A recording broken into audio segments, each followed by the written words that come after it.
whatever kind of minds you surround yourself with will mold your own mind. So if you surround yourself with negative, critical, judgmental, limiting kind of people, then that's what your mindset will be. And so having the closeness to individuals who have healthy and beautiful minds and who can bring out the best in you, that's very powerful.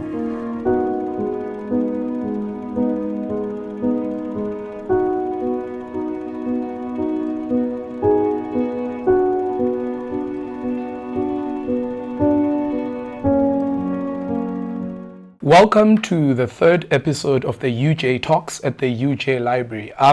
So today we have a very special episode. It's not the usual episodes that we usually have. We are joined by two wonderful guests in the studio.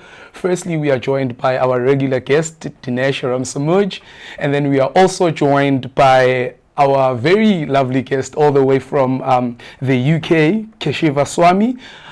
So welcome to the studio, and I'm actually looking forward to having a great conversation with you. Tipelo, thank you so much for another opportunity. Can you believe it? We're in week 3 already. Already, this is growing, eh? Yeah, so just a quick introduction of our special guest today. So Keshava Swami graduated in the University of College London. He's a motivational speaker and a life coach. And I understand you have a degree in computer science and management, and he is a speaker of SP 500 companies, and I'm very actually honored to be in your presence, and I'm looking forward to having a conversation with you. Thank you so much, Tipelo. Yeah, really happy to be here. It's my first time in South Africa. They tell me it's the winter, but to me it looks like the summer. Yeah. So it's nice and bright, and yeah, I'm feeling so much spiritual hunger here. So yeah, looking forward to this conversation. I'm looking forward to it as well. Dinesh, maybe for the new audience that are watching this, would you mind just briefly reintroducing yourself and tell the audience who you are and what do you do here at the University of Johannesburg? So friends, I run the Bhakti Yoga Society at the University of Johannesburg, specifically APK campus, but this year we're running at all 4 campuses. We're currently running a mindfulness course and a science of self-realization course. A few hundred students are actively participating in this specific course. And we understand that in the current day and age, there's a real need for mindfulness. We understand that students experience so many challenges: loneliness, relationship problems, stress, anxiety, depression. So one of the fundamental motivations for us to run this course is to focus on the body, the mind, and the spirit, and bring that together harmoniously. And I think that's very important work, especially at a learning institution. I think that's something that we definitely need, and we're going to divulge more into that as we begin our conversation. Keshava, I also want to have you introduce yourself, because we often read people's bios, but we don't ask people to introduce themselves. Who is Keshava Swami, and how would you introduce yourself? Yeah, I guess behind all the so-called formal achievements and titles, there's a human story. And my human story is that I grew up in the suburbs of London. I grew up, I would say, in a semi-religious family. But when I was 15, I began having questions of life, questions of meaning, questions of purpose. And so I started exploring spiritual literatures. My hunger grew when I began university. It was the time of exploration, the time to, challenge who you are and expand your horizons. So I began exploring more spiritual wisdom at that time. And when I was 21, I decided, after graduating from university, that instead of going into the corporate world, I'd go into the world of the sages and the yogis. And so I traveled to India as a 21-year-old, and I spent 6 months meeting spiritual people, exploring spiritual wisdom. And after 6 months, I felt my calling. I felt that in this life, if I could understand deeper truths about the universe, about life and identity, and then share that with others, then perhaps that would be a significant contribution. And so I became a monk when I was 21, and I thought it would just be for some time, but 1 year of monastic life turned into 5, which turned into 10, and nearly 25 years later I continue living as a monk. So still learning to love and learning to grow, learning to laugh, and also learning to share this wisdom in a way which can really be empowering and beneficial. So yeah, that's a little bit about And what I'm getting from this background is that your journey begins at a very young age, and I think today's generation, we often think that that is something that we're going to do later on in life. We still have the chance to mess things up, and not realizing the repercussions that we along the way, that later on in life those consequences will then play a role in the lives that we will lead. I think then my question would be, how do you what do you think it is important that you started this journey at an early age, or maybe you think otherwise, if had you not started this journey at an early age, there's things that you could have done for yourself? Like, what's your thought process behind that? Do you think maybe that is good for you, or there's other things that you might have wanted to do maybe? Yeah, it's a great question. Sometimes people ask, why at such a young age are you asking such big questions? But for me, I see it the other way around. For example, before you get into your car, you turn the ignition and you start driving. In your mind, you already have a clear idea of the destination that you're trying to reach. We don't get in the car, turn the ignition on, start driving, and then 5 hours into the journey think like, where am I going actually? That wouldn't be logical. So there's a very popular book in the world today written by Stephen Covey called Start with Why. And perhaps in the world we're living in today, people don't start with why. They just jump into the how and the what.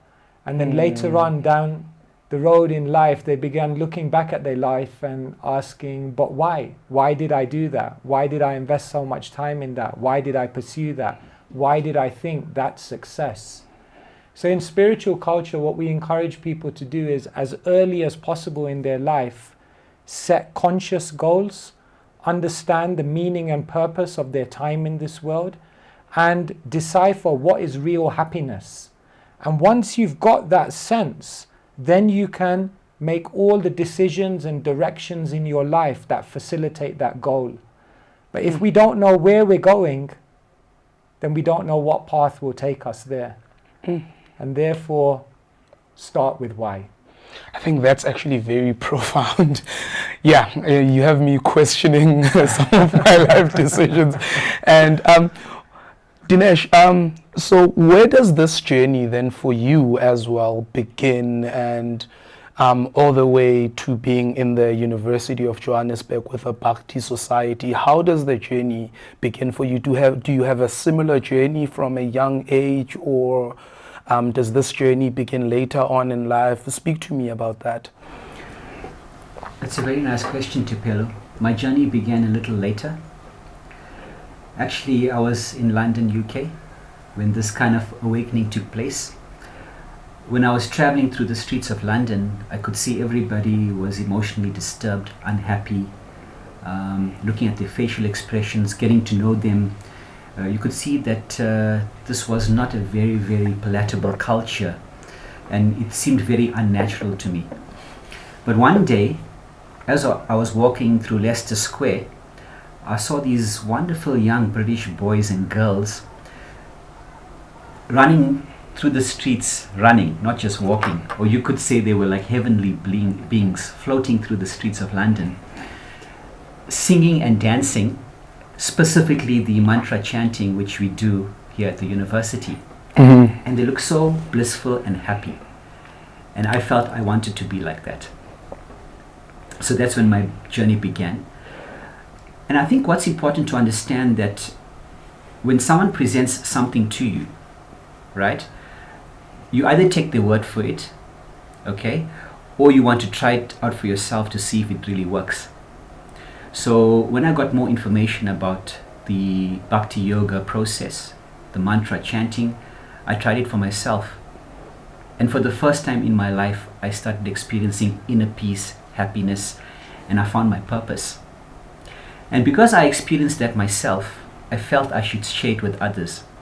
And that was one of the biggest motivating factors to come to the University of Johannesburg and share it with our students today. And the beauty of this is the stories are different, diverse, but at the end of the day, I think what I'm getting from both our guests today is that at the end of the day, it's about finding purpose to a certain extent. And I think that's a very hard question. And also the difference that I notice here is that you mentioned that you are a monk and you've been living that life for over 20 years. And Dinesh, I would think that your spiritual journey is not necessarily the same as Keshava is, but It's got the same hairstyle. Yeah, but what I'm trying to get at is, do we then say when one finds their purpose, does one have to go to certain lengths to find their purpose, or it's just an individual journey that one has and one ultimately takes them to a certain, I don't want to say destination, but like throughout, path, yeah. Einstein said everyone is a genius, but if you convince a fish that it has to climb a tree, it will live its whole life thinking it's a failure. So like three of us are sitting here and three of us have unique purposes in life. But what we would say is that although we have a unique purpose in life, in another sense, we have a unified purpose. The unified purpose of every single soul is to make a contribution to the world and to make a contribution to other people and make the world and other people's lives more beautiful. That's universal. However, how each one of us do that in our life and the path and the identities and the roles that we accept in order to make that contribution, that may be varied. So Dinesh works in the world, he's very successful at what he does, and he uses his experiences in the corporate world to bring in spirituality. I live to some extent away from the world. I live in the monastery, I live in solitude, but then I come into the world and engage and from my sacred space try to share with people. And here you are interviewing us and you give people an opportunity to share their ideas, and by that you bring wisdom into the world in your own way. So I think each one of us have to look at the abilities, the skills and the passion that's inherent within us and utilize those things for a beautiful purpose. In just a small formula, what I tell people is your purpose is your passion plus your competence plus what you can use as contribution. If you find an activity that you're passionate about, that you love doing, that you have competence and skill and ability in, and then number three, an activity that you can use in contribution to the world, if you can find something that ticks all of those boxes, that is likely to be your purpose. Yeah, that's profound. I was actually deep in my mind while you were speaking about that and trying to digest all that information. And I think, today's theme of today's podcast is cultivating positive thinking, because as we know that we are in a university, we are grooming young people to be better individuals and be positive people and have a positive impact in the world of work or in the world of their families as well. So this is the theme of our today's podcast. So I have a question here. How does cultivating a positive mindset contribute to academic success? And I think Dinesh, being in the academic space. I think you can engage more with this question. So, Tupelo, our thoughts become our words become our actions, and our actions shape our life. So positive thinking is a matter of perception, it's a matter of action. And one can explore this topic in two ways. We have the externals and we have the internals. So someone looking out through the window, one person is looking out in the sky and looking at the beautiful stars, and he has dreams and aspirations. And the other person is looking down at the mud. So which is the positive person and which is the negative person, Tupelo? It's not a trick question. Is it a trick question? Okay, let's use another analogy. The glass that's in front of your computer is half full, right? So a negative person will see it in which way? Half full or half empty? And I hope I'm not putting you on the spot. No, here. the thing is, with me, I don't like answering these questions because now I don't know what you are thinking. But I would say it's the one that thinks the glass is half empty. Is who? Is the fool? So the person that thinks that the glass is half empty is the negative person. Yeah, And the person who thinks the glass is full is the positive positive person. Okay. Just on that one, Dinesh, I've heard another one that Okay. the spiritually positive one is the one who sees that the glass is completely full. Okay. It's half full with water and half full with air. Oh yeah, that's a good one. They caught you there. Put you out there. Yeah, but it's a great analogy. It's a great analogy. And so, do you then say positivity is a matter of perception?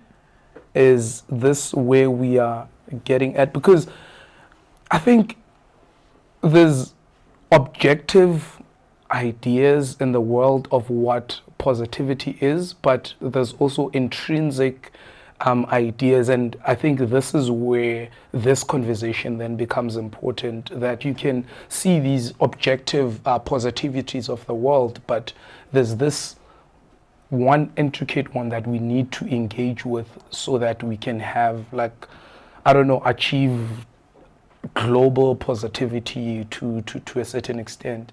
Yeah. So, Well, what I'd like to do, Tupelo and Dinesh, with your permission, is if we just rewind a bit. Here we're talking about thinking. So let's rewind. Thinking means we're talking about the realms of thoughts. So if we take the realms of thoughts and we rewind, then what we're talking about really is the mind.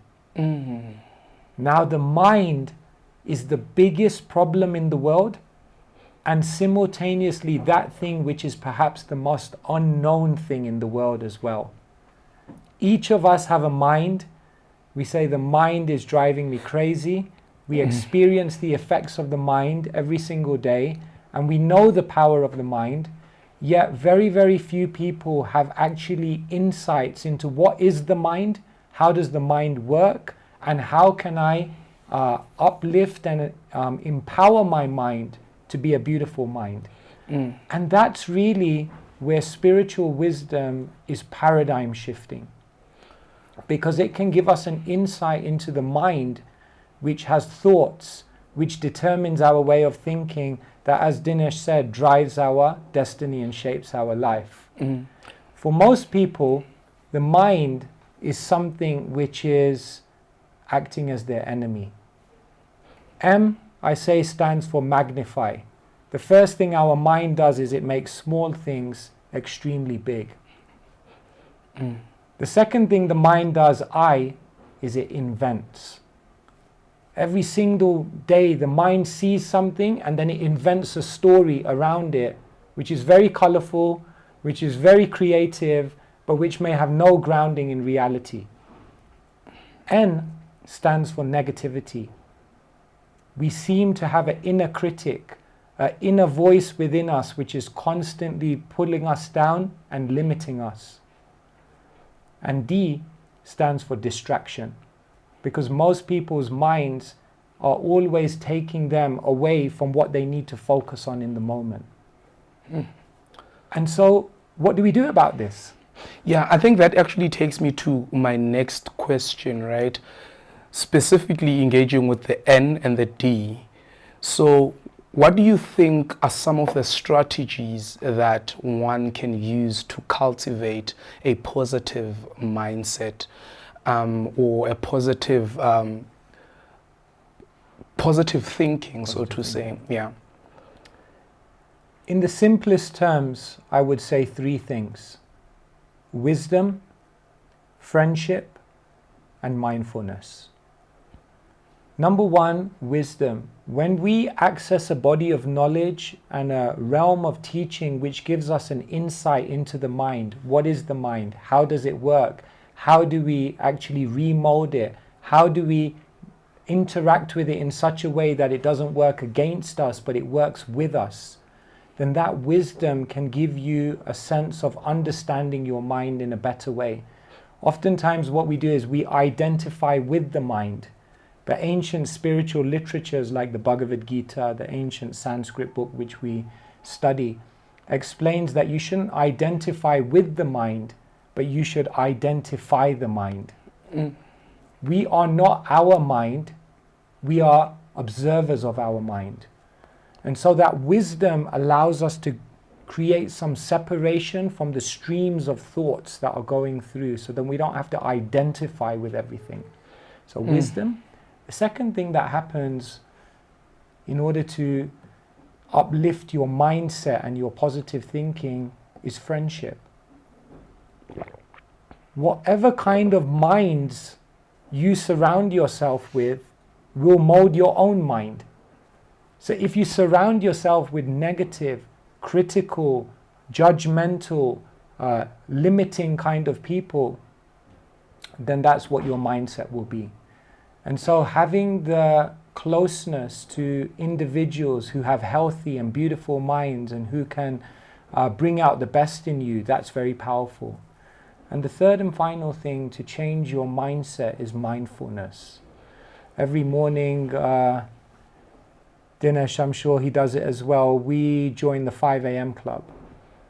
So we're up before the world is moving, and we find a sacred space. And in that sacred space, before the world is moving, we engage in uplifting our consciousness through ancient practices of mindfulness, mantra, which is meditation on sound.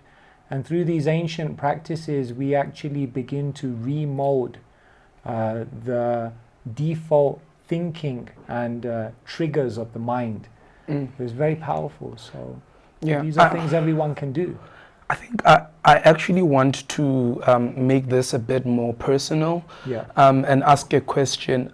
So, for example, I've joined the Bhakti Society as well, but one would also say, how does one cultivate this positive thinking, especially when you are working, you have academics, you have a family, you have parents that you still need to talk to, you have friends that you need to engage with, and you just find yourself sometimes in positions where you feel like the mind is doing the destruction, and falling into depression. I think then so I see these 3 points that you are talking about, but I just want maybe, so with the Bhakti Society, we talk about the yoga that we do, good nutrition.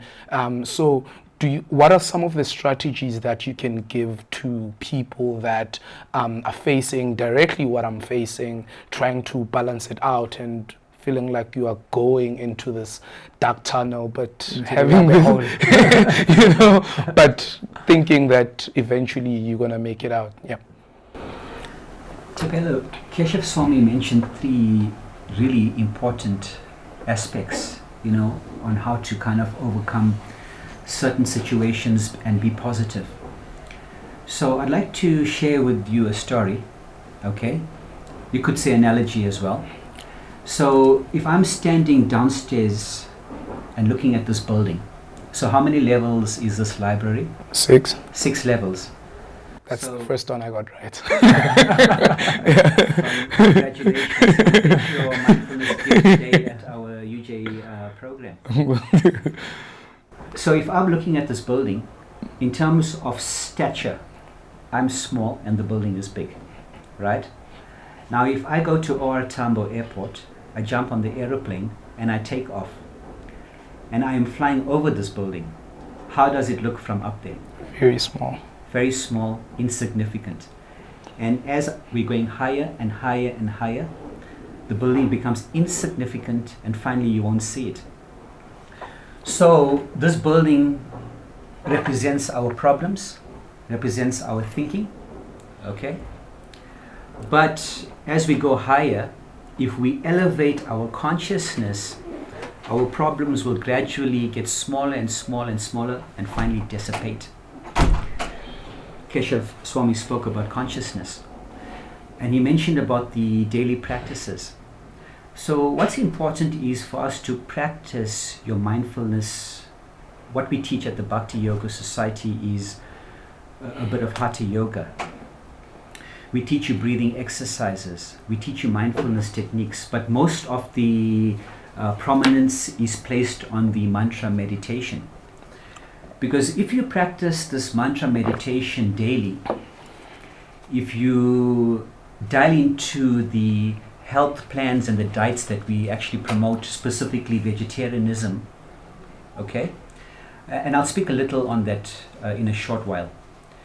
If we can actually dial into this program, and we have to be very, very disciplined. Like if you go to the doctor and the doctor says you've got the flu, you've got to take the antibiotics for 7 consecutive days, but you decide, okay, I'll take it today, I'll give it a gap for 2 days, then take it after 3 days. You will get some benefit, but it will take very long to cure your situation, right? Therefore, we emphasize on daily practice because it speeds up the remedy, okay? So what's happening is by these practices, and Keshava Swami mentioned reading spiritual literature like the Bhagavad Gita. Currently, we're running the program or seminar on the science of self-realization. So if you can do these techniques daily and also read these literatures like the science of self-realization, we've gifted every student one. If you don't have a copy, please come get one today. Okay. What it does is it creates a protective armor around you and puts you into a positive mindset.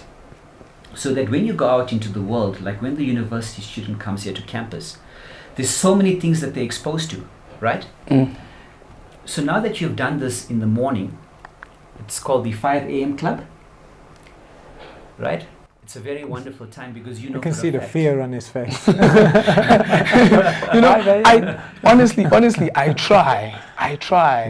And, you know, I watch a lot of motivational speakers and successful people. And I think if there's one thing that's consistent in what they speak about discipline. And that's what I want you to also extend on with what Dinesh was saying. One thing on this discipline, I'll challenge you a little bit because you seem like you can take it. Okay.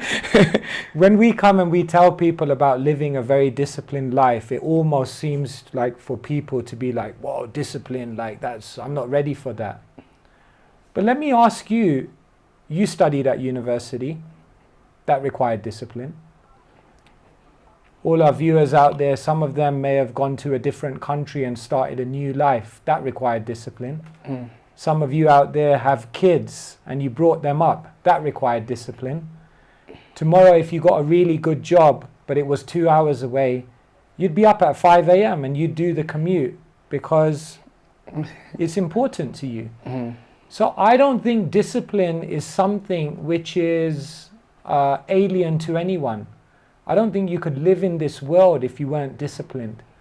But what it is that we have to become excited about the thing that we're trying to reach, the potentiality of what lies on the horizon, the prospects which await you on this spiritual journey, and then that discipline, it will come naturally. What I tell people is the pain of discipline is uncomfortable, but the pain of regret is unbearable. So you can say, well, I don't want to be disciplined, it's kind of hard, it's coming out of my comfort zone. All right. But then you may not achieve the totality of your potentiality. And then the regret that you'll feel when you look back at your life because you weren't disciplined, that pain will be unbearable. And therefore, I think you can do it. We can all do it. Because discipline is within us. And this actually follows the next question that I have. How can then students use mindfulness to tap into their intuition and creativity? Because now, at the end of the day, as people, when we sort of find the purpose that we have, we use the discipline that you would have gotten with maybe spirituality and mindfulness. How can you then use all this information to tap into the things that they want to do and become ultimately successful people, if that's even a thing? Yeah. Intuition, you mentioned, is a fascinating concept. You hear these stories of like inventors who were trying to solve a problem and they were just like trying, and they just couldn't crack it. And then they went out and they did some gardening or something, and while they were pruning a flower or something, that just boom, it just came, the answer to them. So this idea that, there's this intuition or this creativity or this other aspect of wisdom which is innate within us, which just needs to be awakened, is fascinating. And the Bhagavad Gita really speaks to intuition, and it gives an amazing insight.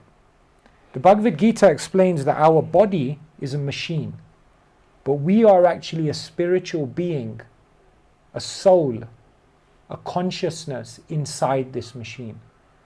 But the Bhagavad Gita goes on to give another amazing insight, that along with the soul in this body, side by side, along with the individual consciousness of who we are, there's actually a super consciousness.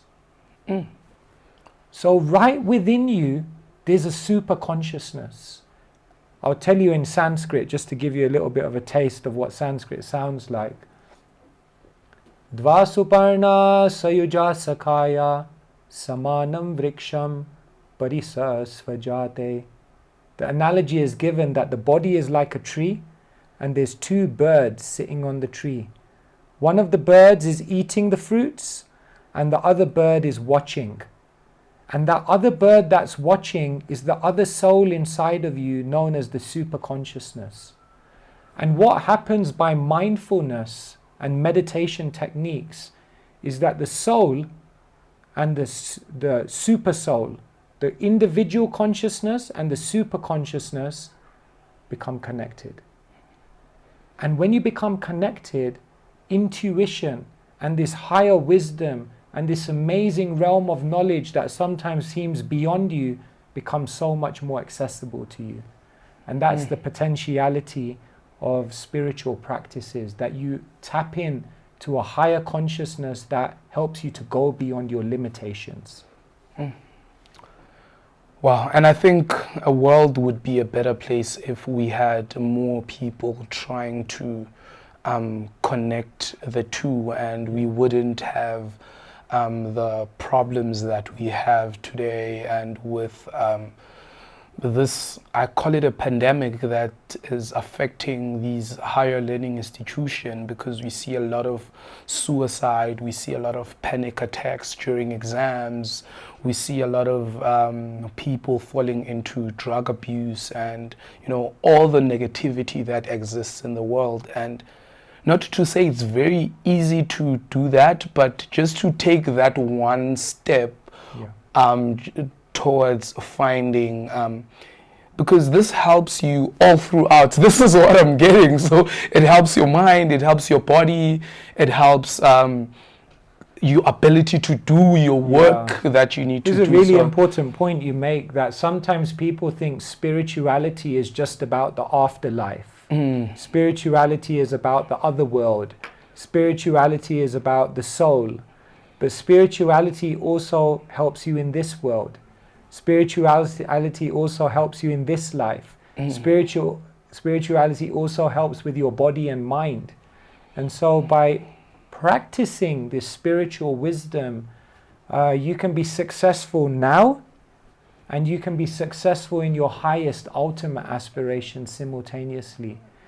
And therefore, it's amazing. Yeah, I think, Dinesh, let's wrap it up with giving our audience and the students some of the strategies that they can still continue. So I just want us to simplify them, because we did speak about this last week, maybe taking 15 minutes to do yoga, because not everyone will take on this journey like you have. Not everyone will embrace the spirituality journey, but just to change people's lives out there, I want you to give me some of the most basic things that people can use to try and cultivate a positive mindset. So I'd like to mention that association is important. And I find that when I walk through the universities and I'm trying to promote the Bhakti Yoga Society and tell students what it's all about, in most cases, if it's a group of students, they look at each other because they want the next person to make the decision for them. But I tell them, your friend is not going to be with you for your entire life. So make this decision based on what I said for yourself, right? And in most cases, students actually appreciate that. So association is important, and when you come to the Bhakti Yoga Society, because you're associating with like-minded people, automatically you become positive, because what we're teaching you is to really uplift your mind, address your bodily concerns, focus on the internal, that spiritual being within. So association is important, because you know that famous saying, you become who you associate with, right? The second thing is, we spoke about earlier, the morning practices of mindfulness, as Keshava Swami mentioned, mindfulness techniques, yoga, the mantra meditation. And I'd like to share one more aspect, which is diet. I really encourage students to try and cook for themselves. There's a scientific test that has been done where that the person cooking the food, whatever mood he is in, that consciousness and that mood gets transferred to the food. Did you know that, Tepelo? So if your cook is in a bad mood, right, the person that's eating that food, sometimes we don't understand this, it happens subconsciously, right? How come all of a sudden I don't feel happy? Yeah. Right? So these are the subtle effects, and these are the reasons behind it. So definitely we know it's not easy. Students have time constraints. But what we're trying to do at the Bhakti Yoga Society is to put together a cookbook, right? And we promote vegetarian dishes or vegetarian cuisine. So we want to put together a cookbook where the recipes will be quick and very cost effective. So that's what I can share on that subject. Very nice, very nice. It's and like also, your mother's cooking. Yeah, and also just make sure, have you seen when you buy these cookbooks and you can't find the ingredients? Just make sure when you do the cookbook, the ingredients are available. If I can just share something humorous. So I was passing Monte Cassino, and there was this big board, and it said, our burgers are better than your mum's burgers. So I wrote to the CEO and asked him, did you taste my mother's burgers? How do you know it's better? But anyway, that's right. So once someone came to our temple and he said, you guys is cooking, it's amazing. He goes, can you give me the recipe for this? So we gave him the recipe. So he went away, he cooked it. He said, I followed the recipe perfectly, but it didn't turn out like how you guys cook it. So the devotee, the monk at the temple, he said, yeah, actually there's one secret ingredient that I forgot to tell you about. So he said, well, tell me. So the monk looked at him and he said, the missing ingredient is LSD. Because I thought you guys were like monks, you know, like I thought. He said, no, love, service, and devotion. When you cook in a spirit of love, in a spirit of trying to actually serve someone and from the heart with devotion, then it infuses that food with a different energy. I think also that's why I can't get over my mom's cooking, because it comes from that LSD. And that space, with like most people, that's usually what happens. Like whenever you go back home, you're looking forward to, and you think your mom has this secret recipe, but no, I think what you said, Nash, and also that LSD, you know, so I think that is also... Be careful, you might be over the uni papers tomorrow promoting LSD. You know? Yeah, so just to wrap it up also, in 30 seconds, can you please just give me some of the basic strategies that one can use to, cultivate a positive mindset? Yeah, I think Dinesh summarized it quite well, and I'll just come back to what I said before. Number one, wisdom. So everyone out there, try and get a hold of a book. The Science of Self-Realization, the Bhagavad Gita, amazing wisdom. Read a page a day, 5. Do what you can. Great minds discuss wisdom. Second thing is, friends, seek out spiritual people, people who have a vision, people who have positivity, people who are going to encourage you and empower you to be the best version of yourself. If the people around you, if the circle around you is not encouraging you, it's not a circle, it's a cage. We need positive people. Third thing is mindfulness. Join the 5 a.m. club.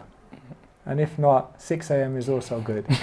But take that early morning as an opportunity to disconnect from the world and connect with your deepest identity. And I'll just say one final thing. We've been in South Africa, like soaking it all up, the history, the amazing people that shaped this country. Yesterday we were at Nelson Mandela's house, remembering the great work that he did. And Nelson Mandela said something beautiful that has always stayed with me. He said, may your decisions in life reflect your dreams and not your fears. And so maybe that's a final message for our viewers out there, our listeners, that may your decisions reflect your dreams. Get excited, get enthused, have a vision, see the spiritual potentiality and make your decisions according to what your life can be. And don't allow your decisions just to be driven by negative thinking, by what could go wrong, decisions that are defensive and not creative. Those kind of decisions won't awaken your potentiality. Thank you so much for that.